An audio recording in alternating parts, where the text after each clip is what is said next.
Bismillahirrahmanirrahim. Assalamu alaikum wa rahmatullahi wa barakatuh. Thank you so much. Thank you very much for allowing me to speak. I just want to thank the organisers of this protest. I wasn't originally planning to speak, but I've been asked to do so, and I have a few things I want to say, so thank you so much, first of all. Just for anyone who doesn't know, my name is Robert Carter, but my friends call me Muhammad Ali. I'm a British journalist who's been covering this story for quite some time. And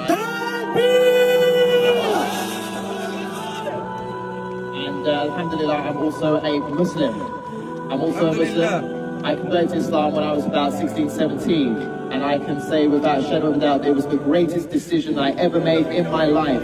The greatest decision I ever made in my life, and I'll tell you why. Because Islam is the truth. Islam brings justice to humanity, and the message that the Prophet ﷺ brought over 1,400 years ago is the greatest message that humankind has ever received. Now, I have a message to the Swedish authorities. I may be English now, but my ancestry comes from Scandinavia, so alhamdulillah, I am proof that a Scandinavian can embrace Islam and make it a better person. Sweden, your fear, your irrational ignorance regarding Islam and regarding Muslim immigration to Europe is based on a shameful disregard for understanding what truth and justice is really all about. You claim to be a great example of democracy, a great defender of freedom of speech, but yet you are the burners of literature, the burners of poetry, the burners of one of the greatest message, the greatest book that has ever been created in this dunya, the Holy Quran. You guys are hypocrites, shameless hypocrites, who do nothing but defend hate speech by a minority of extremists and hate preachers. You should be ashamed of yourselves. How dare you try to lecture others, particularly those from the Muslim world, about democracy and freedom of speech and human rights when you promote the destruction of literature, the destruction of books like Nazi Germany did. Shame on you! Shame on you!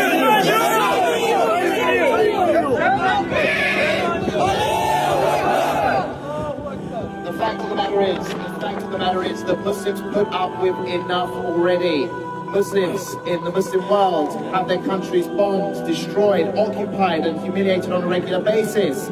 Muslims living in the West have their hijabs ripped off just because their name is Muhammad or Abdullah. They're denied job opportunities, they're discriminated against, they're treated like second-class citizens across Europe. Yet, one thing that the Muslims do all the time is they put up with it. And do they do anything in response? Barely anything. But what they do say is that our red line, you can insult us, you can discriminate against us personally, but don't even think that you're going to try to humiliate or attack or desecrate our beloved Holy Quran, our beloved holy religion, our beloved legacy and image of the Prophet ﷺ, because if you do that, then there will be a reaction like you have never seen before. And I'm talking about Muslims utilizing all means, peaceful means at their disposal to pressure you, to sanction you, to shame you, to humiliate you as you deserve. How dare you lecture the Muslims on how to behave as if we are somehow backwards or barbaric savages. We are going to lecture you on what freedom of speech really is by using it with Islamic ethics, which is about peace, justice and defending human rights, inshallah.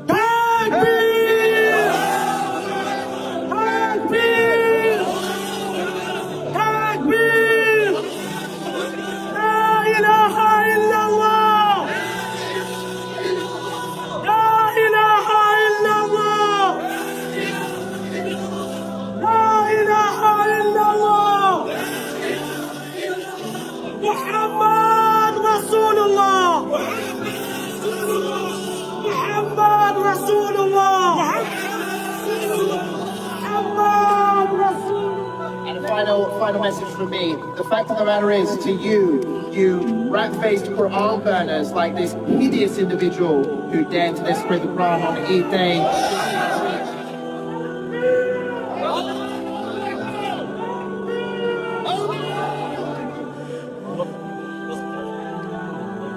Final message from me to all of those who burn the Quran, all of those rat-faced individuals who think it's acceptable to behave this way against one of the most beloved holy scriptures on the planet, to offend 1.8 billion Muslims around the world. My message to you is that your actions are as pathetic as you are, because the Quran has been memorized by millions of Muslims around the world. You can burn as many Qurans as you want, but as long as there is Muslim breath still alive today, the message of the Quran will continue to spread. It will continue to grow. Inshallah, in my lifetime, Islam will be the largest religion on this planet.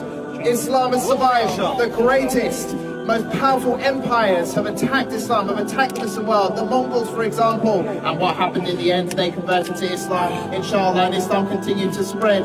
So my message to you is clear. Do what you want. Allah is the greatest of planners. Allah subhanahu wa ta'ala will humiliate you in the end, just as he humiliated Sweden previously. And I urge the Muslim world to continue its actions, to defend Islam, to defend Allah and his message, because ultimately, if the Muslim world comes together, then there is nothing stopping us. And I think that the numbers that we've seen come out globally, putting Sweden on the back foot, making them apologize and admit that their actions have been Islamophobic, that is the greatest victory that we can achieve. We don't even need Muslim governments to force this. We just need to utilize the power of the Muslim Ummah through mobilization. Thank you very much. Assalamu alaikum wa rahmatullahi wa barakatuh.